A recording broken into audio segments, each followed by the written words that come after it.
Évangile de Jésus-Christ selon saint Matthieu.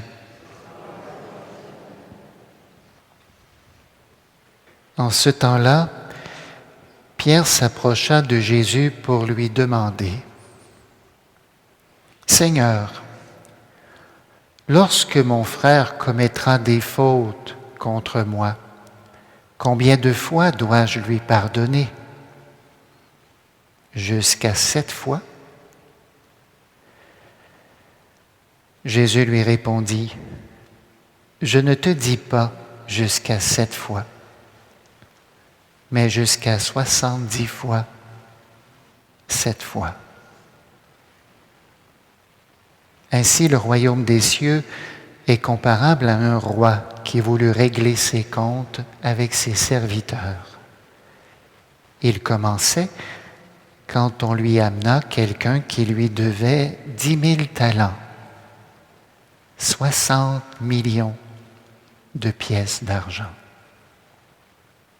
Comme cet homme n'avait pas de quoi rembourser, le maître ordonna de le vendre avec sa femme, ses enfants et tous ses biens en remboursement de sa dette. Alors, tombant à ses pieds, le serviteur demeurait prosterné et disait : « Prends patience envers moi et je te rembourserai tout. » Saisi de compassion, le maître de ce serviteur le laissa partir et lui remit sa dette. Mais en sortant, ce serviteur trouva un de ses compagnons qui lui devait 100 pièces d'argent. Il se jeta sur lui pour l'étrangler en disant : « Rembourse ta dette !» Alors, tombant à ses pieds, son compagnon le suppliait : « Prends patience envers moi et je te rembourserai. » Mais l'autre refusa et le fit jeter en prison jusqu'à ce qu'il ait remboursé ce qu'il devait. Ses compagnons, voyant cela, furent profondément attristés et allèrent raconter à leur maître tout ce qui s'était passé. Alors celui-ci le fit appeler et lui dit : « Serviteur mauvais, je t'avais remis toute cette dette parce que tu m'avais supplié.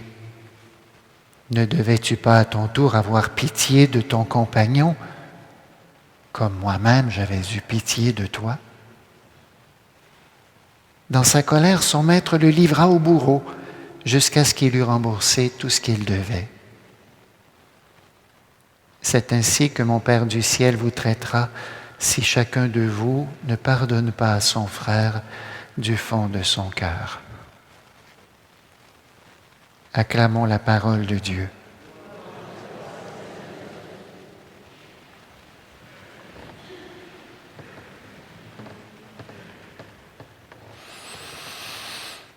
Pas très loin de Saint-Anselme, il y a une source d'eau juste au pied de quelques rocs immenses dans le flanc d'une montagne, d'une petite montagne. J'ai eu l'occasion d'aller y puiser. C'est pas très long. Remplir un gallon d'eau, là, c'est rapide. De l'eau fraîche, cristalline, bonne. Elle n'est pas sulfureuse, pas en tout, là. Mais ce qui me frappait surtout, c'est comment ça n'arrête jamais de couler. Nombreuses sont les personnes qui vont se chercher de l'eau, mais 24 heures sur 24, 7 jours sur 7, 365 jours par année, ça coule continuellement. Et au fond, si on est capable de mesurer à travers nos contenants ce qu'on est allé chercher, on ne peut pas mesurer tout ce qui est donné. Ça dépasse infiniment tout ce qu'on peut penser. Ce Ce matin, la parole de Dieu vient nous rejoindre dans un lieu fragile, le lieu où on est blessé par les autres. Et c'est un lieu de haut voltage. D'ailleurs, parce que les forces qui se réveillent quand on est blessé sont des forces sauvages. On s'était donné une première règle pour essayer de domestiquer ces animaux sauvages qui étaient là. La première règle qu'on s'était donnée, œil pour œil, dent pour dent. Parce qu'on avait fait l'expérience que si quelqu'un t'arrache un œil, toi tu en arraches deux.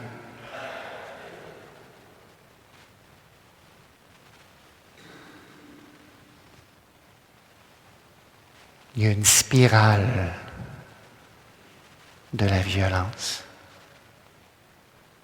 Si parfois elle est visible dans le mystère des gestes de blessure qu'on peut mutuellement se faire dans l'arène de boxe,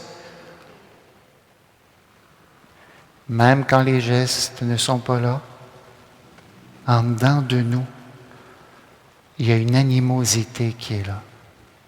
Comme si tout notre univers, tout notre cœur se met à graviter autour de la blessure qui devient comme un immense trou noir, capable d'avaler toutes nos énergies, capable de faire en sorte qu'on n'accueille plus le moment présent, capable de faire en sorte qu'on demeure prisonnier du passé,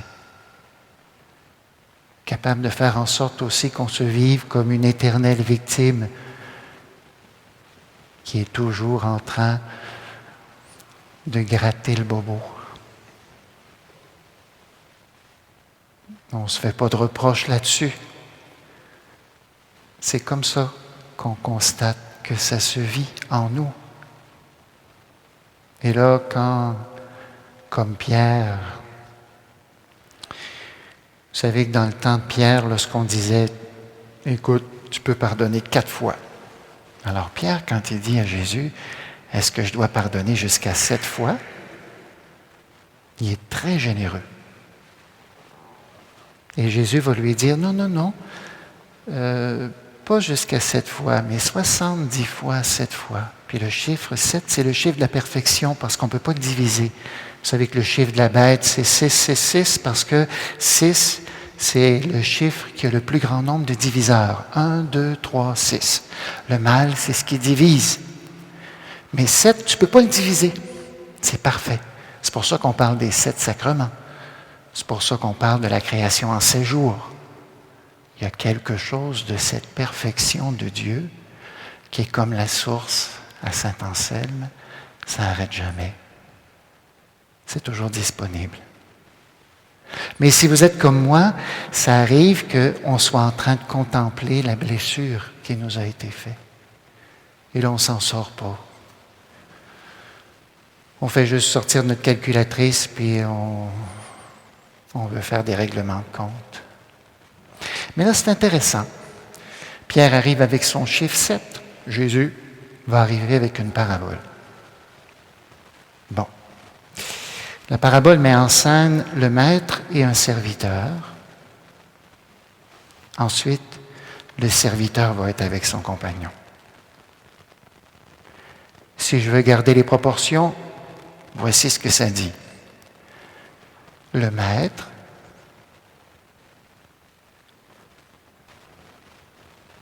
le serviteur doit 60 000 piastres. Ça prendrait des siècles de travail pour être capable de rembourser ça. C'est infini. Et là, le maître, saisi de compassion, va lui pardonner. Ce qu'il avait déjà donné comme chemin pour essayer de régler le quiconque, c'était de le vendre avec sa famille, son monde. Bon. Mais le maître, et c'est Dieu, il remet tout. 60 000 piastres, tu ne me dois plus rien. Lui sort de là il n'est pas avec son esclave, il est avec son compagnon, un vis-à-vis. Il lui doit 1 pièce. Il l'étrangle, puis il le met en prison.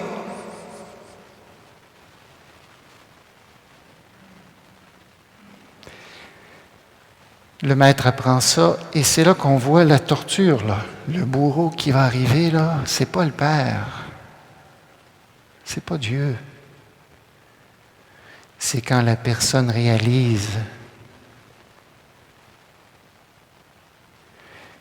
Puis je vous le dis, là, notre blessure nous fait perdre le regard sur la vie, sur ce qui est donné. Notre blessure avale le paysage du don de Dieu. Et là, il va réaliser, ça n'a pas de bon sens. On vient de te remettre une dette de 60 000 piastres, puis tu as de la misère à faire un don d'1 pièce. Et c'est là que Jésus ouvre un chemin, doucement, de guérison en regard de ce que nous avons chacune comme blessure, fait par les autres ou qu'on a fait aux autres aussi. Et ce chemin, c'est contempler la source qui coule inlassablement, même au présent. Ça se peut que la vie, c'est toujours comme ça. Dans la vie, nous sommes blessés. Ça peut nous faire devenir comme des espèces de contenants pleins d'acide qui nous grugent par en dedans. Mais ce que le Seigneur nous invite à faire aujourd'hui, c'est de dire, écoutez, je ne peux pas vous forcer, je sais que ça vous a blessé, puis je ne veux pas dire que vos blessures, c'est niaiseux, au contraire, ça vous a atteint profondément. Et le pardon est difficile. Peut-être même que cette difficulté de pardonner peut nous apprendre comment c'est pas simple de fonctionner avec nos limites. En vieillissant, vous savez, on se rend compte que si c'est vrai qu'on a été blessé, c'est vrai qu'on a blessé aussi. Et on voit quelque part combien on peut en fabriquer des prisons. Comment on peut rester marqué, comment on peut rester emprisonné. Il y a des blessures personnelles, il y a des blessures de société. Vous savez qu'aujourd'hui, il y a une femme qui veut se promener sur la piste cyclable à 10 heures le soir. Elle a peur.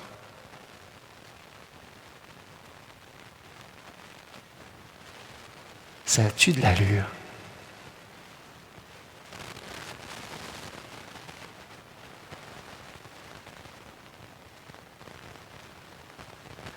Dans le mystère de notre vie, on a tout ce qu'il faut pour casser nos calculatrices, pour se compliquer la vie, avec des règlements de compte qui feraient en sorte qu'on n'en finisse plus.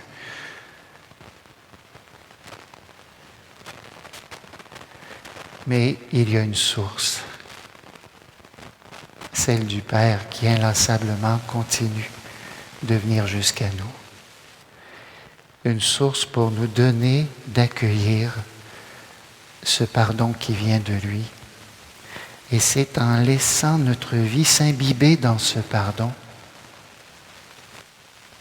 qu'une capacité de pardonner viendra peut-être un jour. Ne demandez pas ça au micro-ondes, là. Ça ne se fera pas vite, vite, vite. Ça va prendre du temps. C'est comme mon monsieur qui était mécanicien puis qui avait des bottes qui étaient collées, là. Il y en a qui auraient scrappé ça. Lui, il dit, non, passe-moi ça. Il a fait tremper ça dans l'huile un bout de temps.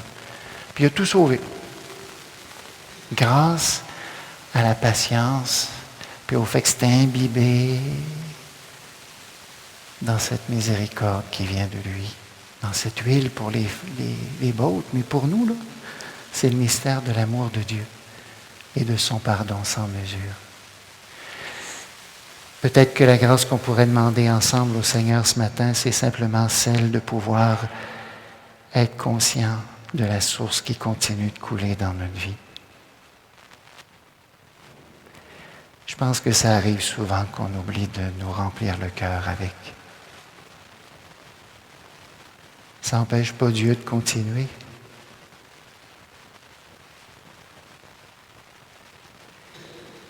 Seigneur, donne-nous, dans le mystère de nos vies blessées et fragiles, de savoir faire de nos failles et de nos blessures le lieu où toi-même viens à notre rencontre pour nous sauver. Ce n'est pas toi qui envoies le mal, mais sur la croix, alors même que le mal était au plus musclé jusqu'à te tuer, en continuant de nous aimer, tu as vaincu le mal et la mort pour nous donner de renaître.